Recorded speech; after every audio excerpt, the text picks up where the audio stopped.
اور جن ممالک کے اندر زیادہ مزاحمت کا سامنا نہ کرنا پڑا وہاں پر انکلوسیو انسٹیٹیوشنز کی اسٹیبلشمنٹ، اور پھر وہ ممالک کی فہرست بیان کرتے ہیں، اور اس ممالک کی جہاں پر ایکسٹریکٹیو انسٹیٹیوشنز قائم کیے گئے ان ممالک کی فہرست کے اندر کانگو، سب کانٹیننٹ، پاکستان اور میکسیکو جیسے ممالک کو وہ بیان کرتے ہیں کہ جہاں پر ایلیٹ اور نان ایلیٹ کے درمیان تفریق قائم کی گئی انٹینشنلی، یعنی اس نظام میں یہ گنجائش رکھی گئی کہ وہ نظام الگ دو طرح کے قانون ایک ہی ملک میں رہنے والے لوگوں کو دے سکے۔ اور اس کے برعکس وہ لکھتے ہیں کہ وہ ممالک جیسے کہ آسٹریلیا ہے، یونائٹڈ اسٹیٹس ہے، برٹن خود ہے، اور وہ فرسٹ ورلڈ نیشنز جن کو ہم آج شمار کرتے ہیں، ان ممالک کے اندر انکلوسیو انسٹیٹیوشنز قائم کیے گئے۔ حاضرین محترم، یہاں سے کچھ تاریخی بنیاد سمجھ آتی ہے کہ یہ بنیاد کیسے پڑی، اور جب پارٹیشن ہوئی اور ملک آزاد ہوئے، جو سسٹمز تھے، انسٹیٹیوشنز تھی، بیوروکریسیز تھی، وہ اسی پرانے نظام کی ٹرین تھی۔ انہوں نے جب اوپر سپرویژنز ویک ہوئی، لوز ہوئی، جس کے نتیجے میں پارٹیشن کے بعد وہ ایلیٹ سسٹم ان ملکوں میں اور بھی مضبوط ہو گیا۔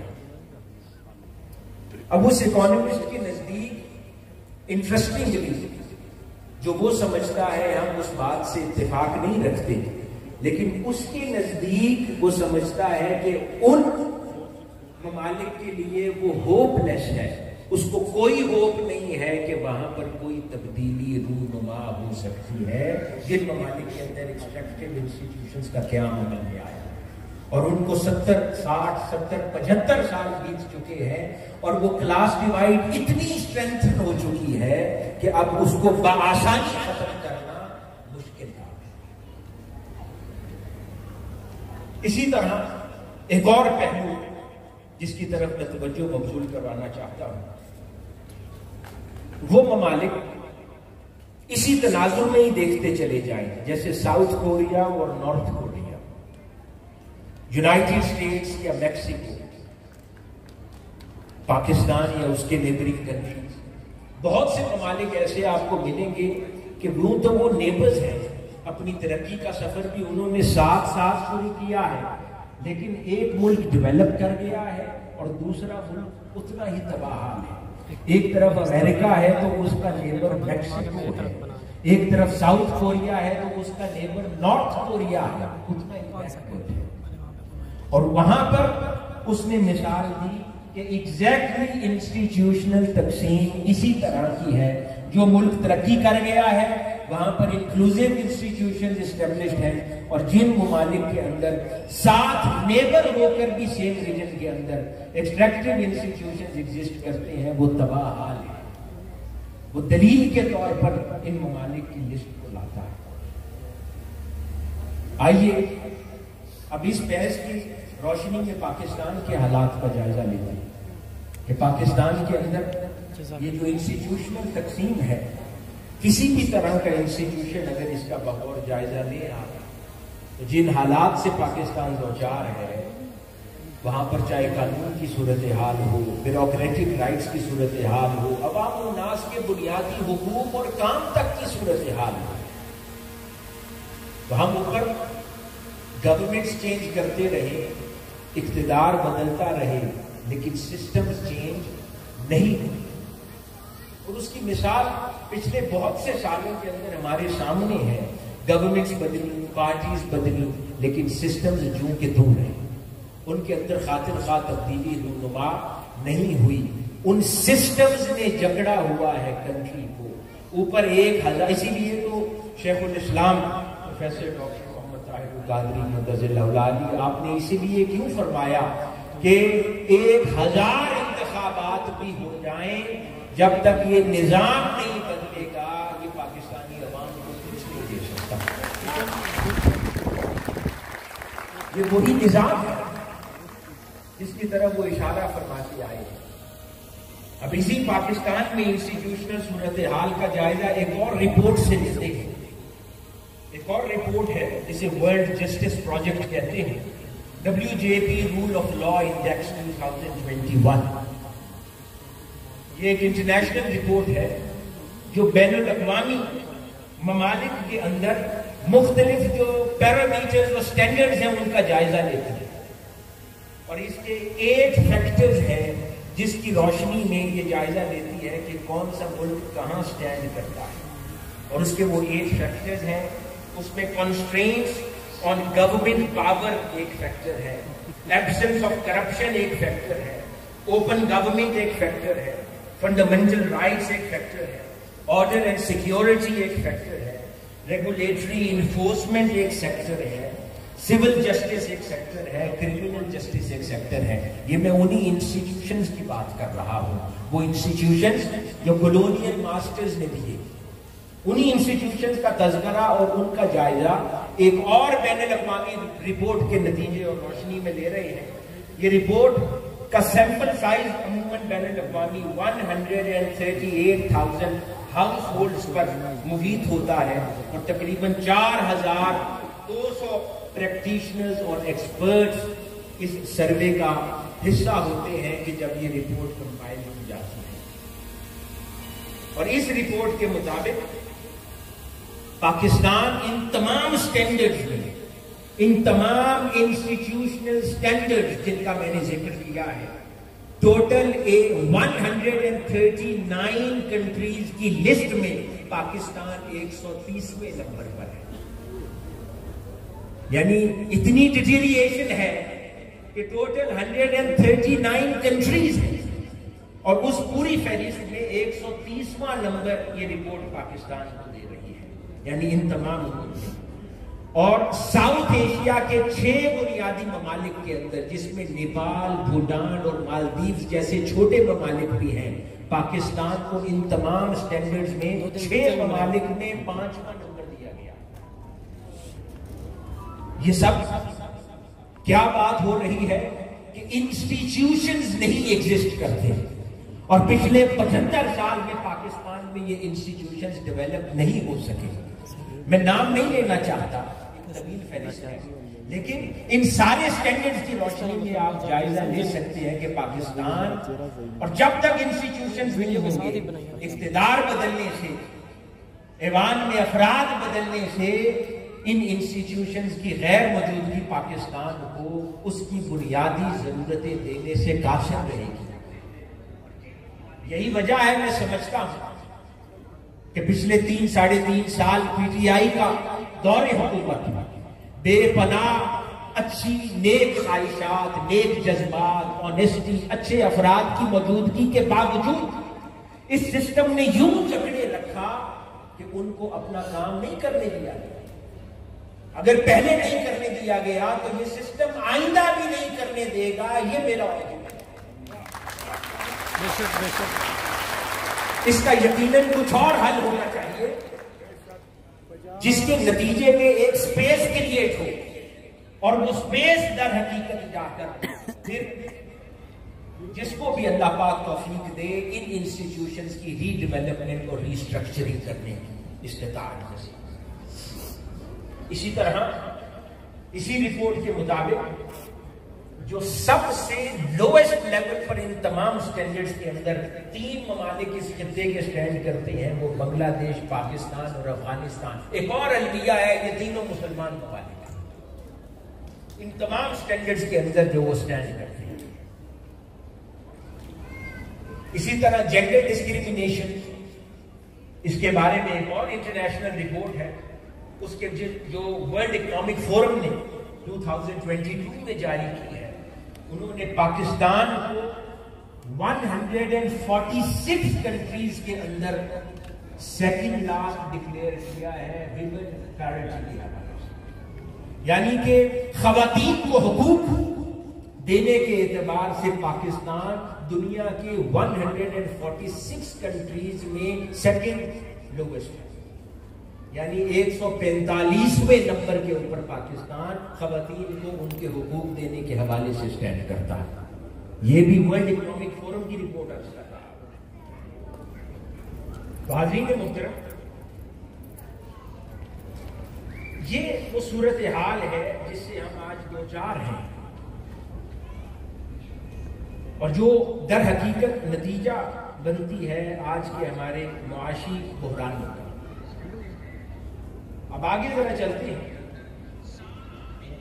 سلوشن کی طرف آنے سے پہلے میں توجہ مبذول کروانا چاہتا ہوں، کیونکہ آج کا موضوع ہے کہ معاشی بحرانوں سے حل کیا ہے، نجات کیسے حاصل کی جائے۔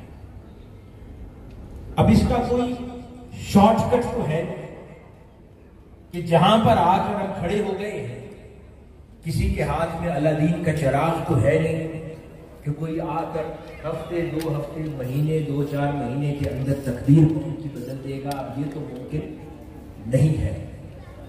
ہر دن انفارچونیٹلی پاکستان کو بین الاقوامی قرضوں پر جینا پڑ رہا ہے۔ ہمیں کئی بار یہ بات بری لگتی ہے سننے میں، یہ بڑی عجیب ساؤنڈ کرتی ہے کہ ہم مانگ کے جی رہے ہیں، اور اس کے اوپر اعتراض بھی ہو جاتا ہے۔ لیکن پوائنٹ یہ ہے کہ یہ کس طرح کی روش ہے، یہ کس طرح کی روایت ہے کہ مانگے بھی، مانگ کے جیے بھی، پر کوئی کہے قرضے پر جیے، لیکن کوئی پھر بھی کہے نہ کہ تم قرضے پہ جیتے ہو، تم مانگ کے جیتے ہو۔ انفارچونیٹلی پاکستان کے حالات یہ ہے کہ آج آپ کے فورن ریزرو 7 بلین یا اس سے بھی کچھ کم پہ سٹینڈ کرتے ہیں۔ آج کراچی پورٹ کے اوپر جتنا سامان اس وقت سٹک ہے، اگر اس کی payments proper state bank of Pakistan کر دے تو یہ 7 بلین US ڈالر بھی آپ کے پاس آ جائے۔ یہ معاشی صورتحال ہے۔ آج IMF اگر قرضہ نہیں دیتا تو پاکستان کے پاس جینے کے لیے مہینے بھی نہیں بچتے۔ اس طرح فائنینشلی فیلڈ اسٹیج کی صورتحال ہے پاکستان کے اندر۔ تو ایسے حالات کے اندر کچھ تو لانگ ٹرم پلانز ہیں جن کی طرف سوچنے کی ضرورت ہے، اور کچھ یقیناً شارٹ ٹرم پلانز ہیں کہ وہ کون سے ایسے ایریاز ہیں جن کے اوپر آج توجہ فوری دی جائے جس سے پاکستان کو کچھ مہلت میسر آ جائے۔ وہ مہلت جن سیکٹرز سے میسر آ سکتی ہے، ان سیکٹرز کے اندر سر فہرست IT اور سافٹ ویئر امپورٹ ہے۔ میں توجہ اس لیے دلوانا چاہتا ہوں کہ جو بھی اس طرف توجہ کرنا چاہتا ہے، آج کل پرسوں جب بھی، تو ناگزیر امر یہ ہے کہ آج ہی فل فور IT ایکسپورٹس کے اوپر توجہ دی جائے۔ وہ IT ایکسپورٹس کہ جہاں ہمارا ہمسایہ ملک انڈیا اس وقت تقریباً $267 بلین ورتھ کی IT ایکسپورٹس کر رہا ہے۔ اس کے برعکس پاکستان صرف $2 بلین کی IT ایکسپورٹس کرتا ہے، سافٹ ویئر بیسڈ ایکسپورٹس کرتا ہے انٹرنیشنل۔ یہ ایک ایسا سیکٹر ہے جہاں پر آپ کو انفراسٹرکچر کی فل فور ضرورت نہیں ہے، آپ کو صرف مین پاور کو ٹرین کرنے کی ضرورت ہے، اور اگر آپ منظم طریقے میں ودن 6 months بھی اپنی ایکسپورٹس کو انہینس کر سکتے ہیں، انکریز کر سکتے ہیں، اور پریشیس ریونیو جنریٹ کر سکتے ہیں فار دا کنٹری، جس سے ملک کے لیے گنجائش پیدا ہے۔ اگر آپ بڑی انڈسٹریز کی بات کرتے ہیں تو این ممکن ہے کہ وہ پورا انفراسٹرکچر قوم کو دینے میں کئی سال درکار ہو، لیکن IT اس وقت وہ سیکٹر ہے کیا جا سکتا ہے۔ You just need a computer، اور جو ہیومن ریسورس پاکستان کے ہاتھ میں ہے، آپ اس ہیومن ریسورس کو ٹرین کر سکتے ہیں۔ آلریڈی وہ انسٹیٹیوشنز میں، یونیورسٹیز میں پڑھ رہا ہے، آپ اس کو رائٹ کورسز انٹروڈیوس کریں، رائٹ اسکل سیٹ اس کو لا کر دیں، ودن 6 months آپ یہ چیزیں ڈیولپ کر سکتے ہیں۔ اس وقت پاکستان کی IT کے حوالے سے صورتحال، انڈیا کی بات کریں تو اس وقت انڈیا میں سافٹ ویئر ہاؤسز اور سافٹ ویئر ڈیولپمنٹ کی کمپنیز کا عدد جانتے ہیں کتنا ہے؟ 32,000 کمپنیز انڈیا میں کام کر رہی ہیں، اور آگے بہت سے لوگوں کو امپلائمنٹ دیتی ہیں۔ امریکہ 5,85,000 IT بیسڈ کمپنیز ہیں، چائنا میں 40,000 کمپنیز کام کر رہی ہیں، اور پاکستان میں بیشتر 80% چھوٹی کمپنیز عدد 2000 ہے، اور اسی سے ہی آپ کا سافٹ ویئر کے اوپر اثر پڑتا ہے اور اس کی ٹوٹل امپورٹ.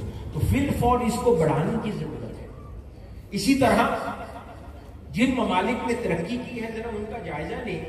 جرمنی ہے، کھلونوں کی انڈسٹری ڈیولپ کی اور وہاں سے اٹھا کے آٹو موٹیو کی انڈسٹری اتنی بڑی اس نے کر دی کہ آج پوری دنیا میں 34% آٹو موبائل سپلائی کرتا ہے، آٹو موبائل وہیکل سپلائی کرتا ہے. اسی طرح ساؤتھ کوریا ہے، چائنا اسی پیٹرن پہ چلا، جاپان اسی پیٹرن پہ چلا. آج وہ پوری دنیا کے میجر ایکسپورٹر ہیں ٹیکنالوجی کی دنیا کی. تو آج کوئی وجہ نہیں ہے کہ پاکستان یہ نہ کر پائے، لیکن انفارچونیٹلی اگر ہمارے پاس ایک تو ول نہ ہو اور دوسرا فوکسڈ نہ ہو، ویژن نہ ہو، اور تیسری چیز کنکلوژن کے طور پر جو میں عرض کروں گا، 3 سیکٹر فل فور فوکس مانگتے ہیں.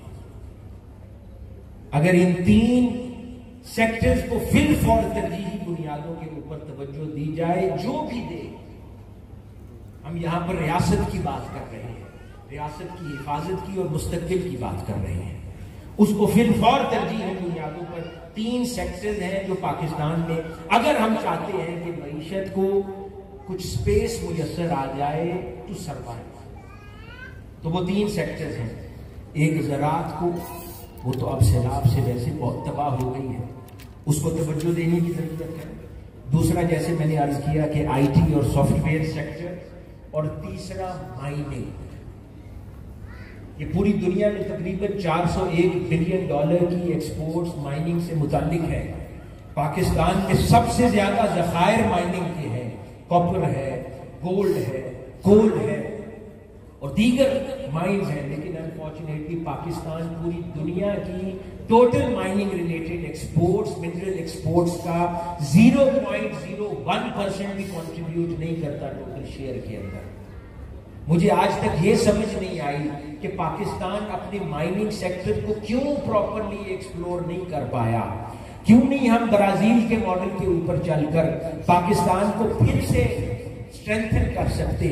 آج ایمرجنسی کی جب ہم بات کرتے ہیں تو جیسے آئی ٹی سے پاکستان کو ریونیو میسر آ سکتا ہے، اگر فل فور مائننگ سیکٹر کو توجہ دے کر اور گولڈ اور کاپر اور اب ان منرلز کی طرف توجہ دے کے اگر فل فور اس ایکسپورٹ کو نہ بڑھایا جائے تو پاکستان کے پاس کوئی اور ذریعہ نہیں بچتا فل فور اس ارجنسی کے اندر سروائیو. برازیل 2000 کے اندر $10 بلین کی ایکسپورٹ سالانہ کرتا تھا منرلز کی اور مائنز کی، اور 2020 کے اندر وہ $50 بلین کی سالانہ اس وقت منرلز کی ایکسپورٹ کرتا ہے. پاکستان میں کم و بیش 6 لاکھ مربع اسکوائر کلومیٹر رقبہ ہے جہاں پر یہ ریسورسز اویلیبل ہیں، ایگزسٹ ہیں، جو انٹرنیشنل سرویز جس کی بات کرتے ہیں، لیکن انفارچونیٹلی ہم نہیں کرتے. اور آپ اس کی بات چھوڑیں، پاکستان میں مائننگ سیکٹر کے لیے پراپر قانون سازی نہیں ہے. آج کوئی پرائیویٹ انویسٹر آ کر پاکستان میں مائننگ کرنا چاہتا ہے تو آج تک یہ طے نہیں پایا کہ اگر وہ مائننگ کرنے والی پرائیویٹ کمپنی کی اگر کچھ ایکسٹریکٹ کرتی ہے تو پرسنٹیج کیا ہوگی. آج جا کے دفاتر میں دیکھیں ملٹیپل کانٹریکٹس ہیں، کوئی پاکستان کو 5% دے رہا ہے رائلٹی، کوئی پاکستان کو 8% رائلٹی دے رہا ہے. آج تک آپ 1% طے نہیں کر سکے کہ بلوچستان میں اگر کوئی نکالے گا کچھ ریسورسز اور باہر سیل کرے گا تو پاکستان کا حصہ کیا ہوگا. اس کو توجہ دینے کی ضرورت ہے، اور اگر اس کو سیریسلی ایکسپلور کر دیا جائے تو یہ فیوچر میں پاکستان کی لائف لائن بن سکتی ہے اور بیک بون بن سکتی ہے. حاضرین محترم، میں اختتام کی طرف چل رہا ہوں. آج پوری دنیا گلوبلائزیشن سے شفٹ ہو کر، جو اکانومسٹ ہیں انٹرنیشنل، وہ کیا بات کر رہے ہیں؟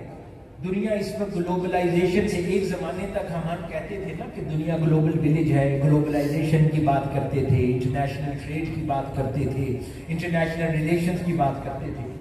آج پوری دنیا نے ایک نیا موقف اختیار کر لیا ہے اور پوری دنیا اب گلوبلائزیشن سے واپس شفٹ ہو کر نیشنل سیکیورٹی کے ماڈل پر جا رہی ہے. اب گلوبلائزیشن کی بحث پرانی ہو گئی, اب نئی بحث, نئی ڈسکشن نیشنل سیکیورٹی ہے.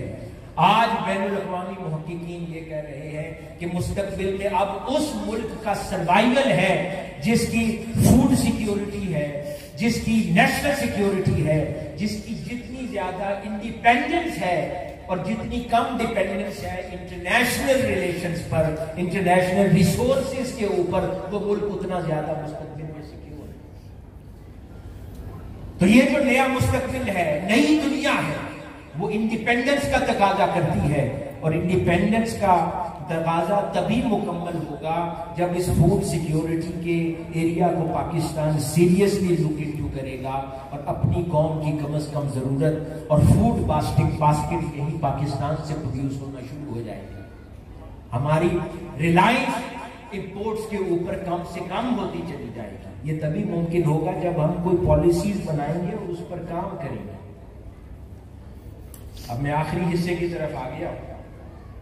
حاضرین محترم, ایک انٹرنیشنل سروے ہے, بین الاقوامی سروے, جو ممالک کی لسٹ تیار کرتا ہے کنسسٹنسی آف پالیسیز کے حوالے سے, کہ کون سا ملک اپنی پالیسی کے اعتبار سے کتنا کنسسٹنٹ ہے.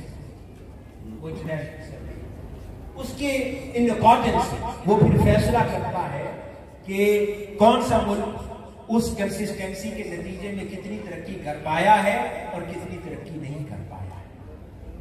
اور وہ سروے بھی فارچونیٹلی اور انفارچونیٹلی پاکستان کو لسٹ میں سب سے لویسٹ رینک کرتا ہے. یعنی پاکستان کے اندر بدترین کنسسٹنسی آف پالیسیز ہے پچھلے 75 سال کے اندر, جس نے پاکستان کو بننے نہیں دیا. میں جس آخری بات کی طرف توجہ مبذول کروانا چاہ رہا ہوں, پاکستان کے ہر مسئلے کی بنیاد انکنسسٹنسی آف پالیسیز ہے. اور یہ تب ہوتا ہے کہ جب انسٹیٹیوشنز نہیں ہوتے. وہ قومیں بنی ہیں کہ جنہوں نے اپنی پالیسیز کو کنسسٹنٹ رکھا ہے, 1 سال کے لیے نہیں, 2 سال کے لیے نہیں, 5 سال کے لیے نہیں, 10 سال کے لیے نہیں. جن ملکوں نے 20 سال ایک پالیسی کو لے کر چلے ہیں, وہی ملک اس دنیا کے نقشے کے اوپر ڈیولپڈ نیشن کے طور پر ابھرے ہیں. بٹ انفارچونیٹلی پاکستان کے اندر یہ تسلسل برقرار نہیں رہا. سادہ الفاظ میں اگر میں یہ کہنا چاہوں, آپ اگر ہر سال اپنے اسکول کا, اگر کوئی شخص اسکول رن کرتا ہے, آپ اپنے اسکول کا ہر سال پرنسپل ہی بدلتے رہیں, کبھی وہ اسکول بھی معیاری اسکول بنے گا نہیں بن سکتا. اسی طرح ایسا ملک جہاں پر سیاسی رسہ کشی کی حالت یہ ہو کہ 2-2.5 سال کے بعد ایک جماعت گر جائے, پھر دوسری اقتدار میں آ جائے تو ایک جماعت اس کو گرانے کے درپے ہو جائے, جب وہ گر جائے تو پھر دوسری جماعت اس کو گرانے کے درپے ہو جائے, اور یہ ایک تماشا چلتا رہے. کسی بھی ملک میں کبھی کنسسٹنسی آف پالیسی نہیں آ سکتی. میں ریاست پاکستان کی بات کر رہا ہوں, میں موجودہ سیاسی حالات کی بات نہیں کر رہا. اس سے قطع نظر ہو کر پاکستان کو کنسسٹنسی چاہیے, اور پاکستان کے ہر مسئلے کا حل کنسسٹنسی کے اندر ہے. پاکستان کو 15-20 سال کے لیے ایک پالیسی چاہیے, پھر پاکستان ڈیولپ ہوگا. پاکستان کی بچت اب کنسسٹنسی میں ہے کہ اب 10-15 سال تسلسل سے ملک چلتا رہے ایک ڈگر پر, اور اس کی وہ سفر میں کوئی رکاوٹ نہ آئے, تو پھر شاید امکان ہے کہ سروائیول ہو جائے. نہیں تو بے جا اور ناجائز امیدیں رکھنا بھی ناجائز ہے. میں چند مثالیں اس کنسسٹنسی کے حوالے سے عرض کروں. یونائٹڈ اسٹیٹس آف امریکہ, وہاں پر حکومتیں بدل جائیں, 1 لاکھ ایک دوسرے کو گالی دیتے رہے. اب بائیڈن کی حکومت ہے, ایڈمنسٹریشن ہے, ٹرمپ کا جتنا مذاق اڑا لے, لیکن بہت سے فیصلے جو ٹرمپ ایڈمنسٹریشن نے کیے تھے بائیڈن ایڈمنسٹریشن اسے کنٹینیو کر رہے ہیں. مجال ہے کہ کبھی اس کو تبدیل کرنے کا خیال بھی آئے, کیونکہ سیاست جدا ہے, ریاست جدا ہے. ہر کوئی ریاست کے بارے میں سوچتا ہے. بٹ انفارچونیٹلی پاکستان کے اندر حالات یہ ہے کہ یہاں پر سیاست کو مقدم ڈالا جاتا ہے ریاست پر. تو وہاں پر پالیسیز نہیں بدلتی. پاکستان کے اندر نیا دور حکومت تبدیل ہوتا ہے، وہ فرض عین سمجھتے ہیں کہ پچھلے دور حکومت کے تمام پالیسیز کو فوری تبدیل کر لیا جائے. جتنے نئے پروگرام شروع کیے گئے ہوتے ہیں ان پر بندش لگا دی جائے. یہ کوئی ایک حکومت نہیں کرتی، یہ تاریخ ہے پاکستان کی. نام بدلتے ہیں، پالیسیز بدلتے ہیں. کوئی روڈ انفراسٹرکچر ڈیولپ ہو رہا ہے تو نئی حکومت آگے وہ بند کر دے گی اور دوسری جگہ پر شروع کر دے گی تاکہ وہاں پر اس کے نام کی تختی لگ جائے. تو وہاں سے ملک نے کہاں بنا ہے؟ اور کوئی یہاں پر سپریم اتھارٹی انفارچونیٹلی پاکستان میں نہیں ہے جو اس چیز کو مانیٹر کر سکے کہ کنسسٹنسی آف پالیسی ہو. اقتدار بھلے تبدیل ہو جائے لیکن پاکستان کے مفاد میں لیے گئے فیصلہ جات کنٹینیو کرتے رہے. کوئی نہیں لک آفٹر کرتا، جس کا نتیجہ پاکستان کے یہ موجودہ حالات ہے. چائنا میں ایک سپریم فورم ہے فل فلیج جو اس کو واچ کرتا ہے، اور انہوں نے اپنی سیاسی اور الیکٹورل پالیٹکس کو اس فورم سے جدا رکھا ہوا. وہ فورم ایکسکلوسیولی چائنا کا، اس کو غالباً پولیٹو بیورو کہتے ہیں.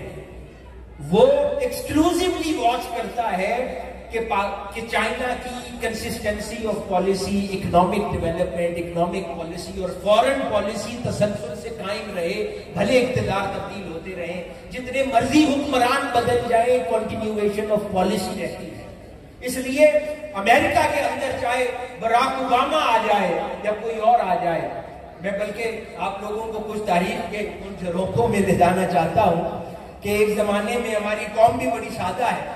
باراک اوباما آ گیا، ہمارے کچھ لوگوں کو پتا چلا کہ شاید وہ ننیال سے کوئی ایک آدمی اس کی نسل میں مسلمان تھا. اس سے ان کو امید جاگی کہ شاید یہ مسلمانوں کے لیے بڑا خیر خواہ ہوگا.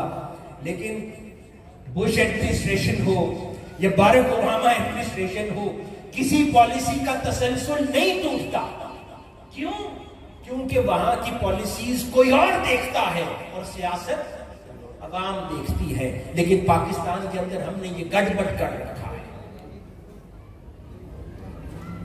ملائیشیا 13 مئی 1969 ملائیشیا کی تاریخ کا ایک عظیم دن، جس دن انہوں نے فیصلہ کیا کہ اب ملائیشیا پسماندہ نہیں رہے گا.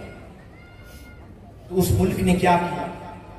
اس ملک نے 1971 کے اندر نیشنل آپریشن کاؤنسل کے نام سے ایک نیو اکنامک پالیسی کا اجرا کیا اور ایک نئی کاؤنسل تشکیل دے دی جس کا وہاں کی سیاست سے کوئی تعلق نہیں تھا. یہ میں سلوشن کی طرف جا رہا ہوں. اس کا اس سیاست سے کوئی تعلق نہیں تھا. الیکٹورل پالیٹکس اپنی جگہ چلتی رہی، الیکشنز ہوتے تھے، سیاست ہوتی تھی اور وہ کام چلتا رہتا تھا. ڈیموکریٹک پروسیس جاری رہا. لیکن ایک کاؤنسل جدا ہو گئی جس کے اندر تمام طاقتور انسٹیٹیوشنز اور طبقات ایک کاؤنسل میں جمع ہو گئے اور وہ ملائیشیا کی اکنامک پالیسی اور فیوچر کا تعین کر رہی تھی اور ڈیموکریٹک پالیسی اور ڈیموکریٹک گورنمنٹس آپریشنز کو واچ کرتے. اس کاؤنسل کی دی گئی پالیسی نے 20 سال بغیر انقطاع کے کنٹینیو کیا، جس کا نتیجہ آج کا ملائیشیا ہے کہ 20 سال وہ کاؤنسل انشور کر رہی تھی کہ ڈیولپمنٹل اور اکنامک پالیسی میں کوئی انقطاع نہ آئے. جو پالیسی اڈاپٹ کی گئی ہے، چاہے ایگریکلچر ڈیولپمنٹ کی پالیسی کیوں نہ ہو، چاہے انڈسٹری کی پالیسی ہو، چاہے جس طرح کی پالیسی ہو، وہ کنٹینیو کرے گی. اقتدار بدلتے رہے، سیاست اپنی جگہ چلتی رہے، لیکن اس کو کوئی آنچ نہیں آنے دی جائے گی. 20 سال کے بعد 1991 میں دوبارہ نیشنل ڈیولپمنٹ پالیسی، ایک نئی پالیسی کا اجرا کیا اور وہ پھر اگلے 20 سال تک کنٹینیو کیا. اور مہاتیر محمد نے 22 سال وہ اقتدار میں رہا اور اس ایک پالیسی کے ساتھ اس نے ملائیشیا کو بنا دیا.